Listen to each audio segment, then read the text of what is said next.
الحمد لله نحمده ونستعينه ونستغفره ونؤمن به ونتوكل عليه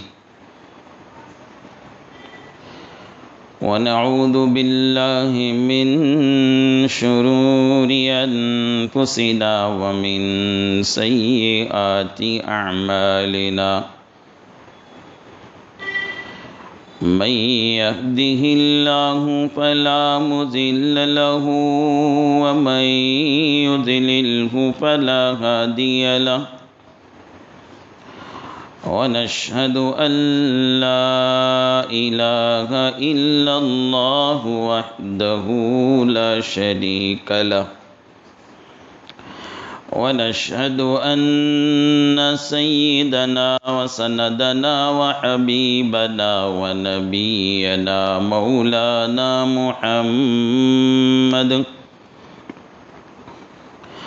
مولانا محمدا عبده ورسوله أرسله بالحق بشيرا ونذيرا وداعيا إلى الله بإذنه وسراجا منيرا وصلى الله على النبي وآله وأصحابه وبارك وسلم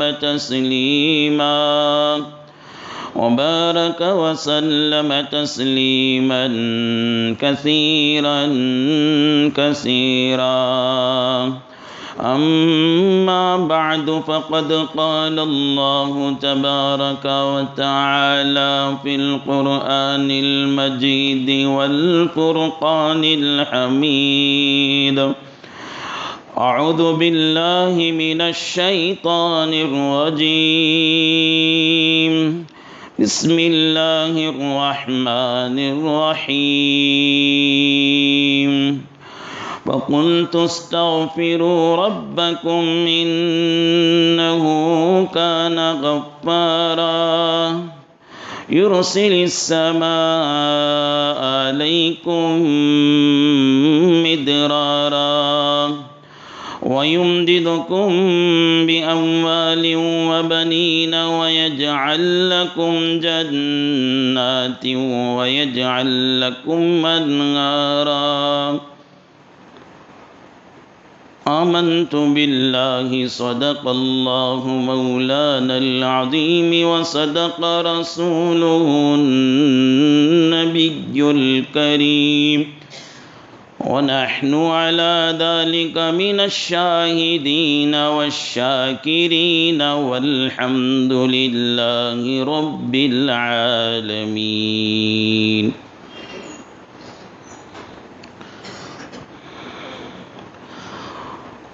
قابل احترام بزرگوں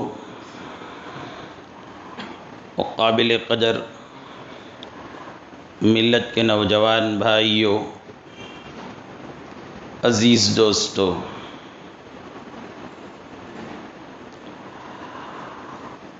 آج امت مسلمہ اجتماعی حالات سے بھی دوچار ہے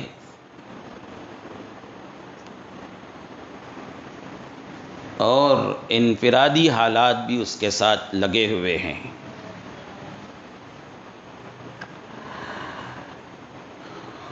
اجتماعی حال کا کیا کہیں،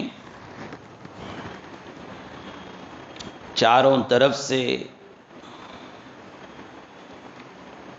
امت مسلمہ کو پریشان کرنے کے جو باتیں ہیں، جو کام ہیں، وہ سب کیے جا رہے ہیں۔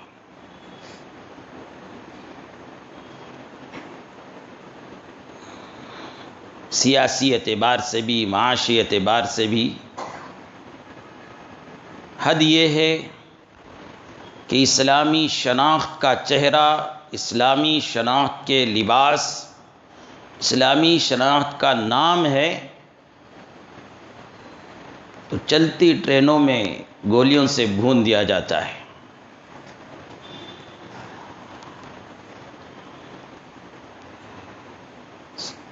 راڑوں سے ان کے سروں پر حملہ کیا جاتا ہے، ان کی صرف اتنی غلطی کہ وہ مسلمان ہیں، ایک ڈر کا ماحول پیدا کر کے پریشان کیا جا رہا ہے۔ ایسے اجتماعی حالات جب پیش آتے ہیں تو اس سلسلے میں کیا کرنا چاہیے، وہ تو دنیا کے دانشوران، حالات سے واقفیت رکھنے والے بہت سے اسباب اختیار کرنے کے لیے کہیں گے، اور اسباب اختیار کرنا بھی چاہیے۔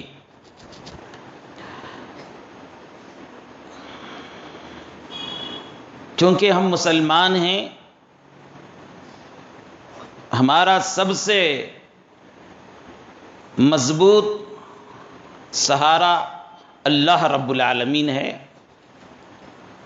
وہ مسبب الاسباب ہیں۔ حالات کو بدلنے کی اللہ رب العالمین ہی کی قوت ہے، اسی کے رسی کو ہمیں مضبوط تھامنا ہے۔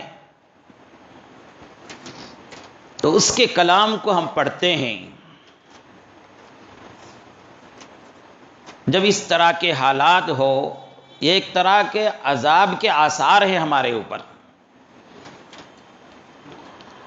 اور عذاب کے آثار ہیں تو اللہ کی طرف رجوع کرنے کی گنجائش ہوتی ہے، اور اللہ رب العالمین جب تک عذاب کے آثار ہی آثار کی حد میں رہیں تو بندہ رجوع کرتا ہے، قوم رجوع کرتی ہے، تو اللہ تعالیٰ اس کے حالات کو بدلتے ہیں۔ عذاب میں مبتلا ہو گیا، موت آ گئی، تو پھر اس کے لیے کوئی گنجائش نہیں ہوتی ہے۔ یہ جتنے حالات ہم سب کے لیے ہیں، ایک اشارہ ہے، بلکہ واضح ہدایت ہے کہ تم اپنے اعمال کے طرف رجوع کر کے دیکھ لو، کہیں تمہارے اندر کھوٹ تو نہیں ہے۔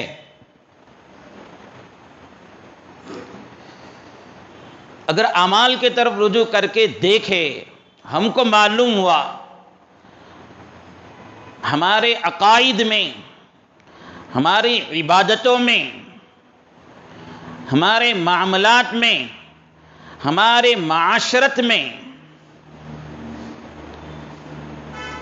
ہمارے اخلاق میں، ہمارے لین دین میں، ہماری زندگی گزارنے کے طور و طریقوں میں خدا رب العالمین کی نافرمانیاں ہو رہی ہیں، تو انفرادی بھی، اجتماعی طور پر بھی اللہ کی طرف رجوع کریں، توبہ کریں، استغفار کریں۔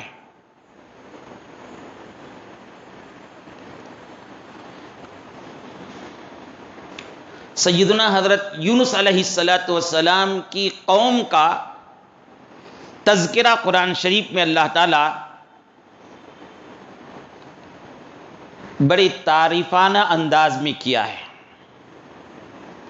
فلولا كانت قرية آمنت فنفعها إيمانها إلا قوم يونس لما آمنوا كشفنا عنهم العذاب الخزي في الحياة الدنيا ومتعناهم إلى حين۔ ان پر بھی ایک وقت قوم یونس پر حالات تنگ ہو گئے، عذاب کے آثار ظاہر ہو گئے،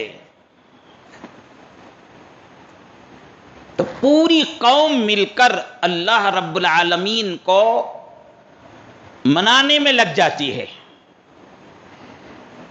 اپنے گناہوں سے توبہ استغفار میں لگ جاتی ہے،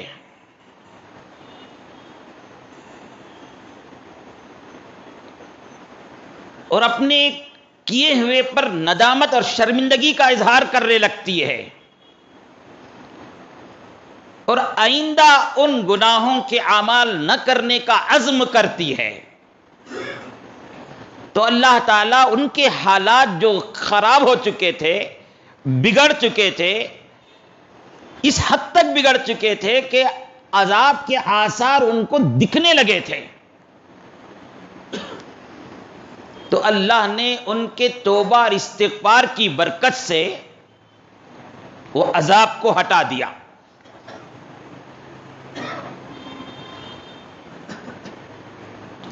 سیدنا حضرت یونس علیہ السلام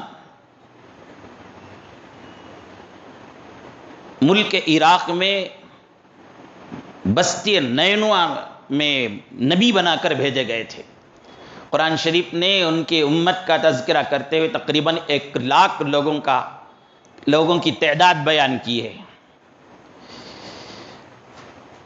دوسری قوموں کی طرح ان کے اندر بھی شرارتیں تھیں، نافرمانیاں تھیں، کفر تھا، شرک تھا، گناہوں میں مبتلا تھی. حضرت یونس علیہ السلام لمبے زمانے تک دعوت و تبلیغ کا کام کرتے رہے، ان کو بتاتے رہے حق کیا ہے، باطل کیا ہے، توحید کیا ہے، کفر و شرک سے روکتے رہے. جب قوم باز نہیں آئی تو کہہ دیا کہ اللہ کا فرمان ہے تمہارے اوپر 3 دن میں عذاب آنے والا ہے.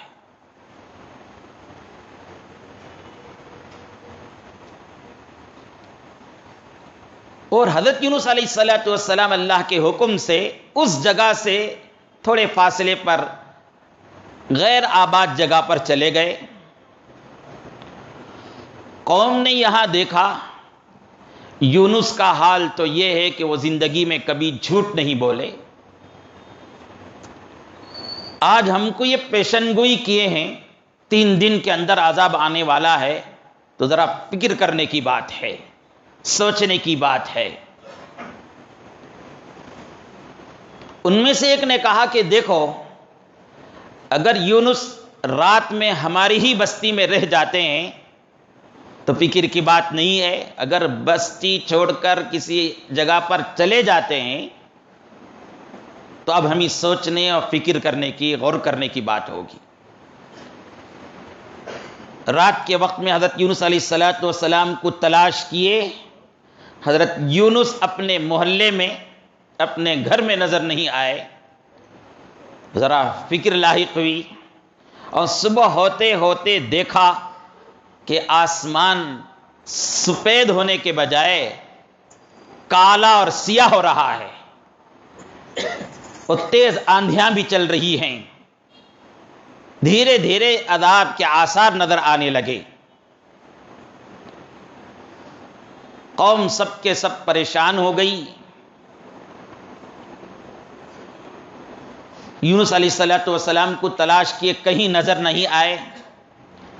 خود قوم نے اپنے عمدہ پوشاک نکال کر، پرانے پھٹے ٹاٹ کے لباس پہن کر خدا رب العزت کی بارگاہ میں سارے لوگ مل کر اجتماعی طور پر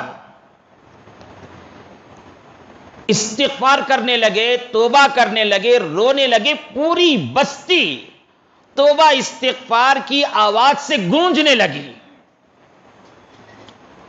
اور ان کا رونے میں خلوص تھا، ان کے گڑ گڑانے میں خشوع خضوع تھا، اور سچے دل سے توبہ استغفار کیے تھے، کفر سے توبہ کیے تھے. تو اللہ نے ان کے اوپر سے عذاب ہٹا دیا. اور حضرت یونس علیہ السلام بستی سے باہر تھے، دیکھ رہے تھے کہ اللہ رب العالمین کے فرمان کے مطابق عذاب نازل ہوگا. دن گزرتا گیا، عذاب نازل نہیں ہوا تو دل میں خیال پیدا ہوا کہ اب میں بستی کو جاؤں پلٹ کر تو بستی والے مجھے جھٹلائیں گے، مجھے جھوٹا کہیں گے. قوم یونس میں بہت سی برائیاں تھی، ایک خوبی ان کے اندر یہ تھی کہ وہ جھوٹ نہیں بولتے تھے. اگر جھوٹ بول کر کوئی آدمی اپنی بات کو ثابت نہیں کر سکتا، جھوٹا ثابت ہو جاتا، تو ان کے یہاں یہ قانون تھا کہ اس جھوٹے کو قتل ہی کر دیا جاتا تھا. تو حضرت یونس علیہ السلام کو یہ بات کھانے لگی کہ اگر میں دوبارہ وہاں جاؤں تو مجھے جھوٹا ثابت کیا جائے گا، قتل کر دیا جائے گا. اس لیے حضرت یونس علیہ السلام بجائے بستی کی طرف جانے کے، بستی سے باہر نکلتے ہوئے دریا کی طرف چلے گئے. کشتی تھی، کشتی میں سوار ہو گئے. کشتی ایک دور کچھ منازل طے کرنے کے بعد بیچ سمندر میں رک جاتی ہے. اور حضرت یونس علیہ السلام کو قوم کا حال معلوم نہیں تھا، قوم کی توبے کا حال بھی معلوم نہیں، قوم کے استغفار کا حال بھی معلوم نہیں. بیچ سمندر میں آنے کے بعد کشتی، جہاز، پانی کا جہاز رک جاتا ہے. سارے مسافر پریشان ہو جاتے ہیں، نہ آگے بڑھ رہی ہے نہ پیچھے ہٹ رہی ہے، ادھر سے لہریں تیز تیز چل رہی ہیں.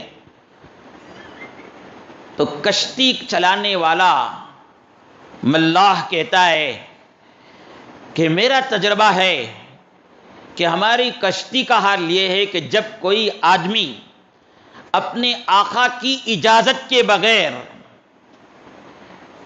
بھاگ کر آ جاتا ہے اور ہماری کشتی میں سوار ہو جاتا ہے تو ہماری کشتی اس طرح پھنس جاتی ہے. اس لیے میں اللہ کا واسطہ دیتا ہوں کہ وہ اس کشتی سے کود کر اپنی جان دے دیں تاکہ دوسرے مسافر بچ جائیں، ورنہ وہ بھی مرے گا، اس کا مرنا یقینی ہے، اس کے مرنے کے ساتھ ساتھ سارے مسافر مر جائیں گے. اب ہر ایک کو اپنے اپنے حال کی طرف غور کرنے کا موقع دیا گیا. حضرت یونس علیہ السلام غور کرتے ہیں تو بات سمجھ میں آئی. حضرت یونس اپنے آپ سے خطاب کرتے ہیں، وہ تو ہی بھگوڑا غلام ہے، تو ہی اللہ کے حکم کا انتظار کرے بغیر بستی چھوڑ کر ہجرت کرنے لگا ہے. تیرا یہ عمل اللہ کو پسند نہیں آیا، اس وجہ سے یہ مصیبت آ گئی ہے، اس وجہ سے یہ پریشانی آ گئی ہے. یہ بہت بڑی بات ہے آدمی کو اپنی غلطی کا احساس ہو جانا، اپنے جرم کا احساس ہو جانا، اپنے گناہ کے بارے میں اسے اطلاع ہو جانا، وہ سمجھ لینا کہ یہ میرا گناہ ہے، مجھے چھوڑ دینا چاہیے. یہ بہت بڑی اللہ تعالیٰ کی طرف سے اسے ہدایت اور نعمت ہے. ورنہ لوگوں کا حال یہ ہے، نئی جوانی میں شروع ہوتا ہے کوئی گناہ، اس گناہ میں ہی جوان ہوتا ہے، اس گناہ میں ہی بوڑھا ہوتا ہے، اس گناہ میں ہی بیمار رہتا ہے، اس گناہ میں ہی اس کا جنازہ اٹھ جاتا ہے. اسے احساس ہی نہیں ہوتا کہ میں اس گناہ میں ہوں. احساس نہیں ہوا تو توبہ بھی نہیں، توبہ نہیں تو مغفرت بھی نہیں. حضرت یونس علیہ السلام کو اپنی لغزش کا احساس ہو گیا تو اٹھ کر کہنے لگے کہ یہ میں ہی وہ خطا کار ہوں، میں ہی وہ بھگوڑا غلام ہوں، مجھے کشتی میں ڈال دینا، کشتی سے باہر پھینک دینا چاہیے. کشتی میں حضرت یونس علیہ السلام کے اتنے اچھے اخلاق تھے مسافروں کے ساتھ، ان کی اتنی خدمت کی تھی، ان کے ساتھ اتنے اچھے طریقے سے پیش آئے تھے کہ کشتی کا کوئی فرد اس بات کے لیے تیار نہیں ہوا کہ یونس علیہ السلام کو سمندر میں ڈال دیا جائے. بلکہ لوگ یہاں کہنے لگے کہ یونس کو تو نہیں ڈالا جا سکتا، البتہ ہم میں سے کسی کا انتخاب کر کے دریا میں پھینک دیا جائے. یہ بات کب ہو سکتی ہے؟ قرآن کہتا ہے فَصَاحَمَا فَكَانَ مِنَ الْمُدْحَضِينَ. نوبت یہاں آئی کہ لوگ قرہ ڈالنے لگے. قرہ ڈالیں، جس کا نام آتا ہے اسے ڈال دیا جائے. معلوم ہوا پیغمبروں کی یہ اخلاق کہ تھوڑی دیر کے لیے کسی جگہ پر گھنٹوں کا سفر ہوتا ہے، کبھی منٹوں کا سفر ہوتا ہے، کبھی دنوں کا سفر ہوتا ہے، ٹرین کا ہو، فلائٹ کا ہو، بس کا ہو، یا سڑکوں میں چلنے کا ہو، یا سڑکوں میں موٹر گاڑی چلانے کا ہو. ساتھ میں جو مسافر ہوتے ہیں ان کے ساتھ اچھا سلوک ہونا چاہیے، اور یہ طے کر لینا چاہیے کہ میرے طرف سے ہوا تو ان کو فائدہ ہو، نقصان نہیں ہونا چاہیے، ہوا تو میرے طرف سے ان کو راحت پہنچے، میرے طرف سے ان کو تکلیف نہیں پہنچنا چاہیے۔ یہ نظام بنا لیں، لوگ آپ کے اخلاق کو دیکھ کر سوچنے پر مجبور ہوں گے، کون باپ ہے جو اس کی تربیت کیا ہے، کون ماں ہے جو اس کی ایسی تربیت کی ہے، کون استاد ہے جو اسے اتنا اچھا سبق پڑھایا ہے، کون سا مذہب ہے جو اسے اتنی اچھی تعلیم دی ہے، سوچنے پر مجبور ہوگے۔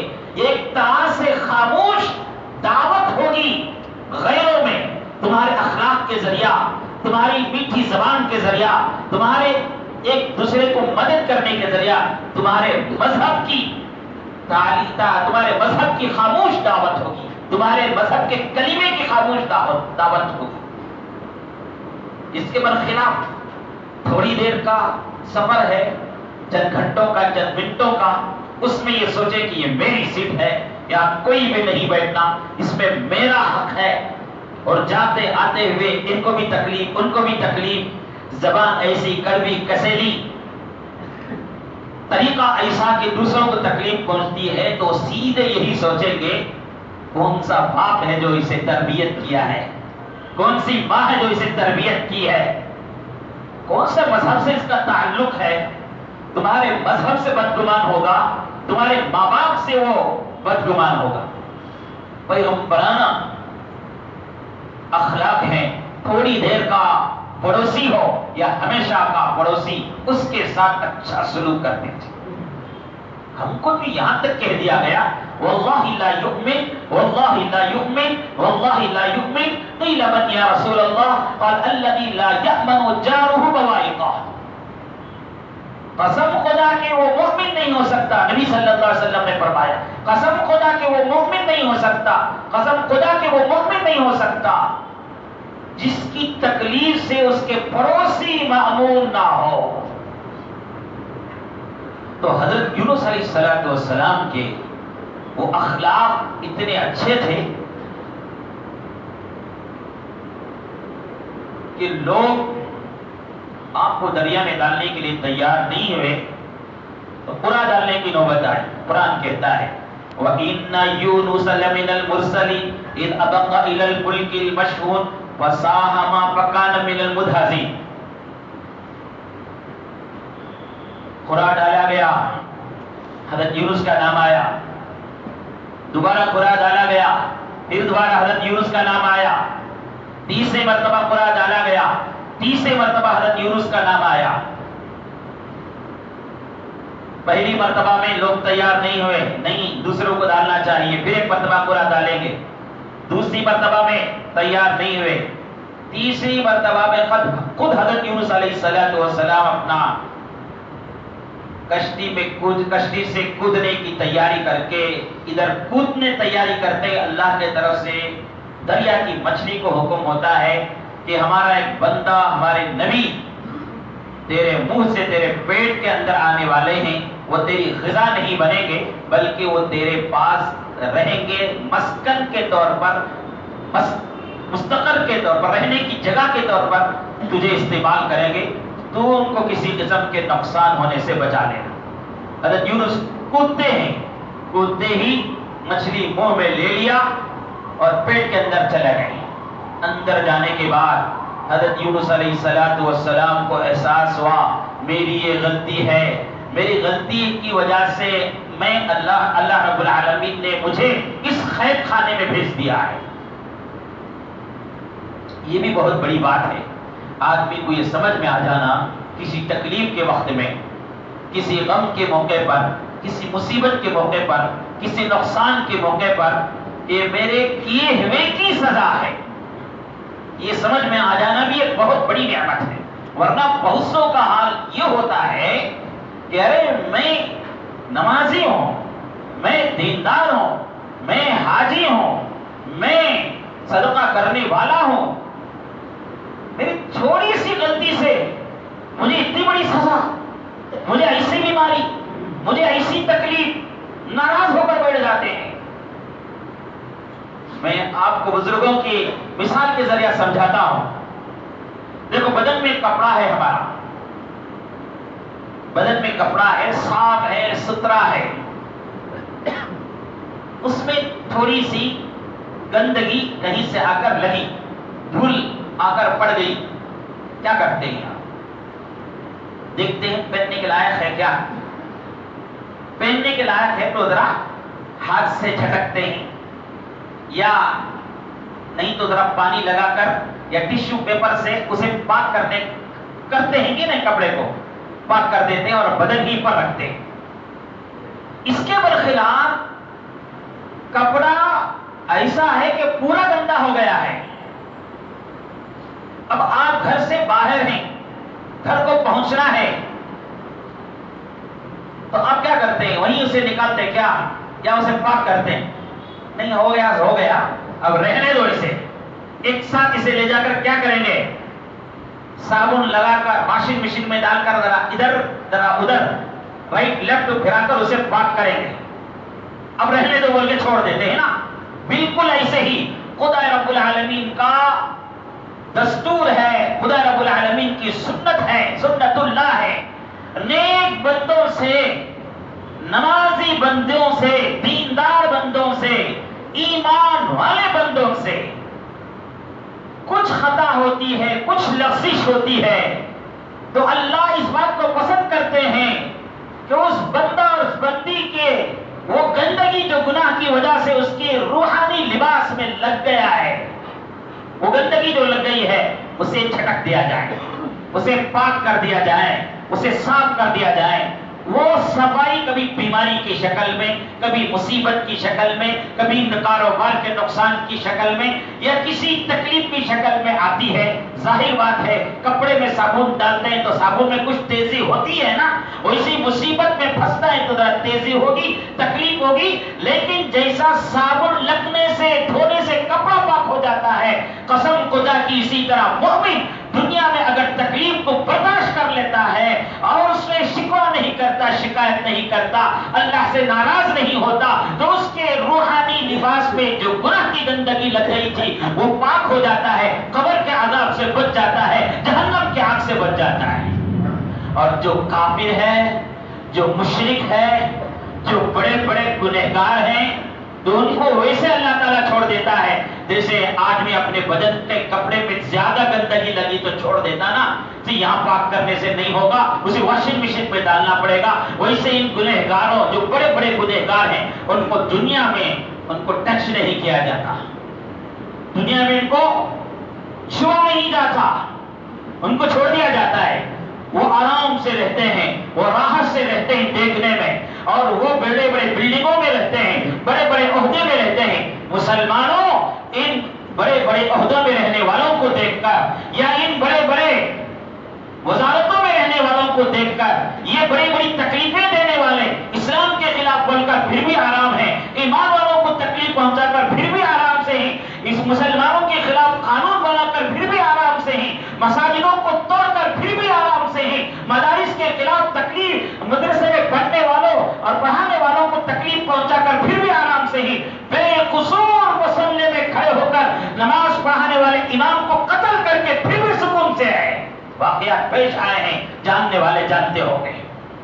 تو مایوس ہونے کی ضرورت نہیں، اللہ نے ان کو مہلت دے رکھی ہے، ان کو قبر کی واشنگ مشین میں، ان کو آخرت کے جہنم میں ڈال کر ان کو پاک کیا جائے گا. تو ایمان والوں کا حال تھوڑی تکلیف آتی ہے تو رجوع کرنا چاہیے. سیدنا حضرت یونس علیہ السلام رجوع کیے، میرے سے کیا غلطی ہو گئی، میرے سے کیا لغزش ہو گئی، سمجھ میں آیا تو فوراً آپ نے توبہ کیا، استغفار کیے. آپ کے توبے کے کلمات، آپ کے استغفار کے کلمات خدا رب العالمین کو پسند آئے، ریکارڈ کر لیا قرآن شریف میں. قیامت تک کے آنے والے قصوروار، قیامت تک کے آنے والے مجرم جن کو یہ سمجھ میں آ جائے کہ میری غلطی ہو گئی، ان کو یہ ہدایت دی گئی، تم بھی یونس کے وہ کلمات کہو، تم بھی وہ یونس کے استغفار کے کلمات کو کہو، تمہاری بھی مغفرت کر دی جائے گی اور تمہیں بھی مصیبت سے نکال دیا جائے گا. کیا تھے وہ کلمات؟ لا الہ الا انت سبحانک انی کنت من الظالمین. یہ وہ کلمات تھے جس سے حضرت یونس علیہ السلام کو جب سمجھ میں آیا مجھ سے یہ لغزش ہو گئی، مجھ سے یہ غلطی ہو گئی، مجھ سے یہ قصور ہو گیا، تو یہ کلمات پڑھنے لگے اور رونے لگے، اپنی غلطی پر ندامت کرنے لگے. یہاں تک کہ روایتوں میں آتا ہے 40 دن کے بعد مچھلی کے اس اندھیرے پیٹ سے، سمندر کے اس تاریکی سے اللہ رب العالمین نے نجات دے دی. اور نجات دینے کے بعد قرآن شریف ان کا تذکرہ کرتا ہے فَلَوْلَا أَنَّهُ كَانَ مِنَ الْمُسَبِّحِينَ لَلَبِثَ فِي بَطْنِهِ إِلَى يَوْمِ يُبْعَثُونَ. اگر یونس علیہ السلام مچھلی کے پیٹ میں ہوتے ہوئے اپنی لغزش کے لیے استغفار نہیں کرتے، استغفار کے کلمات نہیں پڑھتے، نادم اور شرمندہ نہ ہوتے، تو قیامت تک مچھلی ہی کے پیٹ کے تاریکی میں خیر پہ رہتے تھے. یہ استغفار کے کلمات کی برکت، استغفار کی روحانیت جس سے حضرت یونس علیہ السلام نے مصیبت سے نکلے. میرے عزیز و بزرگوں، آج بھی جس کے اندر ذرا احساس کا دل ہے، جس کے اندر حساس دماغ ہے، وہ آج دنیا کے حالات کو دیکھ کر جو مسلمانوں کے ساتھ پیش آ رہے ہیں بے چین ہے، پریشان ہے. اس کا دنیاوی اعتبار سے، اسباب اختیار کرنے کے اعتبار سے بہت سے صورتیں ہو سکتی ہے. ان میں ایک بڑا سبب کہ ہم توبہ استغفار کو لازم پکڑ لیں. توبہ کسے کہتے ہیں، استغفار کسے کہتے ہیں؟ مختصر توبہ کہتے ہیں گناہ کو چھوڑ دینے کے بعد آئندہ گناہ نہ کرنے کا پکا عزم کر لینے کو. استغفار کہتے ہیں، سننا ذرا غور سے، باریک فرق ہے. استغفار کہتے ہیں کہ آدمی کو اپنی گزری ہوئی زندگی کے اعمال سے شرمندگی ہو، ندامت ہو. توبے کے بارے میں انشاءاللہ میں کبھی آپ کے سامنے اور واضح طور پر مفصل بیان کروں گا. مختصر یہ ہے کہ آدمی اپنے گناہوں سے توبہ کر لیتا ہے تو اللہ تعالیٰ پچھلے زندگی چاہے 25 سال کی ہو، 50 سال کی ہو، 60 سال کی ہو، گناہ سے توبہ کر لیتا ہے تو اللہ تعالیٰ وہ پوری 25 سال، 50 سال، 60 سال کی زندگی کے گناہوں کو نیکیوں سے بدل دیتے ہیں. فَأُولَٰئِكَ يُبَدِّلُ اللَّهُ سَيِّئَاتِهِمْ حَسَنَاتٍ. اس سے بڑی کیا فضیلت چاہیے توبہ کی. استغفار سے متعلق آج میں 2-4 باتیں آپ کے سامنے اور عرض کر دوں. استغفار کہتے ہیں گزرے ہوئے اعمال، یعنی اب جس کاموں میں ہم ہیں وہ اور اس سے گزرے ہوئے اعمال میں ہم کو شرمندگی کے ساتھ، ندامت کے ساتھ اللہ کو پکارنا. استغفر اللہ من کل ذنب واتوب الیہ. یہ استغفار کے کلمات ہیں. استغفار اصل یہ ہے کہ نادم ہونا ہے، شرمندگی محسوس کرنا ہے. قرآن نے اس کا حکم دیا ہے استغفروا ربکم انه کان غفارا یرسل السماء علیکم مدرارا ویمددکم باموال وبنین ویجعل لکم جنات ویجعل لکم انہارا. یہاں پر استغفار کی فضیلت بیان کی گئی. استغفار کرو تمہارے دنیاوی مسائل بھی حل ہو جائیں گے. استغفار کرو تمہارے اخروی مسائل بھی حل ہو جائیں گے.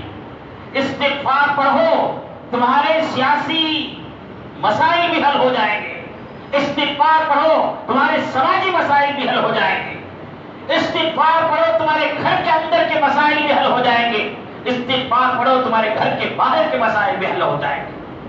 حضرت حسن بصری رحمۃ اللہ علیہ بہت بڑے عالم بھی ہیں اور بہت بڑے صوفی بھی ہیں، بہت بڑے اللہ کے ولی بھی ہیں. آپ کا حلقہ لگا تھا، آپ کے پاس ایک آدمی آیا اور کہا حضرت مجھ سے گناہ نہیں چھوٹ رہے، کیا کروں؟ کوئی عمل بتائیں. حضرت نے کہا کہ استغفار پڑھو، استغفار پڑھو، استغفر اللہ پڑھو. اور دل سے اپنے گناہ کے سلسلے میں نادم رہو، شرمندے رہو۔ پھر ایک آدمی آیا، کہا کہ حضرت کاروبار نہیں چل رہا میرا، بیپار میں کمی آ گئی ہے، فیکٹری نہیں چل رہی ہے، دکان نہیں چل رہی۔ تو حضرت نے کہا استغفار پڑھو، استغفر اللہ پڑھتے رہو۔ پھر ایک آدمی آیا، کہا کہ حضرت میرے باغات ہیں، باغات میں پھل نہیں آ رہے۔ حضرت نے کہا استغفار پڑھو۔ جیسے کہ آج کل لوگ آ کر کہتے نا دکان ہے میرا، کاروبار نہیں چل رہا ہے، کیا کرنا، نقصان میں ہوں، کیا کرنا، پوچھتے نا، اس طرح پوچھا گیا۔ اور ایک آدمی آیا، حضرت کہا کہ بارش نہیں برس رہی ہے، بہت پریشانی ہے، باغات سوکھ رہے ہیں، کھیت سوکھ رہے ہیں۔ حضرت نے کہا استغفار پڑھو۔ پھر ایک آدمی آیا اور کہا کہ حضرت میں اولاد ہوں، بیٹے کی خواہش ہے مجھے، بیٹے کی خواہش ہے مجھے، کیا عمل کروں؟ تو حضرت نے کہا استغفار پڑھو۔ اور لوگ پوچھتے تھے، وظیفہ چلے جاتے تھے، مریدین کا جو حلقہ لگا تھا ان میں سے ایک آدمی نے کہا حضرت کیا بات ہے، ایک آدمی آ کر بے اولاد ہونے کی شکایت کی، اسے بھی استغفار، ایک آدمی آ کر کاروبار نہ چلنے کی بات کی، اسے بھی استغفار، ایک آدمی آ کر کہا گناہ نہیں چھوٹ رہے، اسے بھی استغفار، یہ کیسا نسخہ ہے؟ تو حضرت نے کہا یہ میرے طرف سے نہیں ہے بھائی، یہ نسخہ میں نہیں دے رہا ہوں بندوں کو، یہ نسخہ اللہ کے بندوں کو میں نہیں دے رہا ہوں، بلکہ اللہ خود دے رہے ہیں۔ پڑھو سورۃ النوح، وَقُلْتُ اسْتَغْفِرُوا إِنَّهُ كَانَ غَفَّارًا، گنہگاروں گناہ سے توبہ کرو، تمہارا رب معاف کرنے والا ہے۔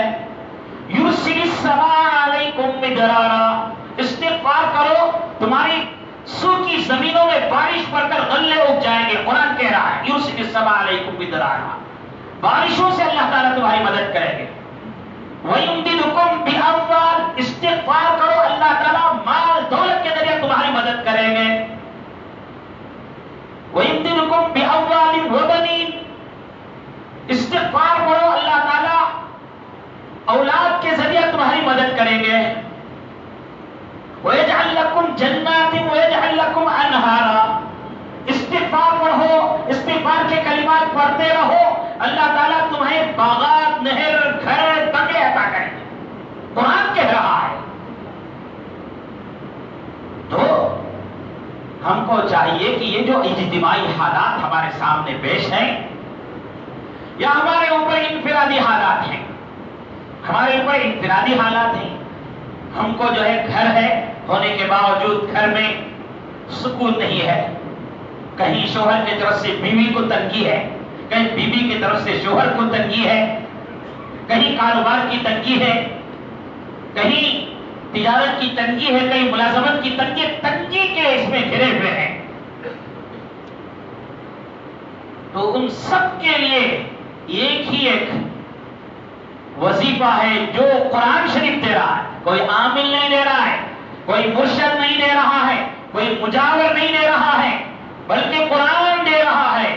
استغفروا ربکم انہ کان غفارا یرسل السماء علیکم مدرارا ویمددکم باموال وبنین ویجعل لکم جنات ویجعل لکم انہارا۔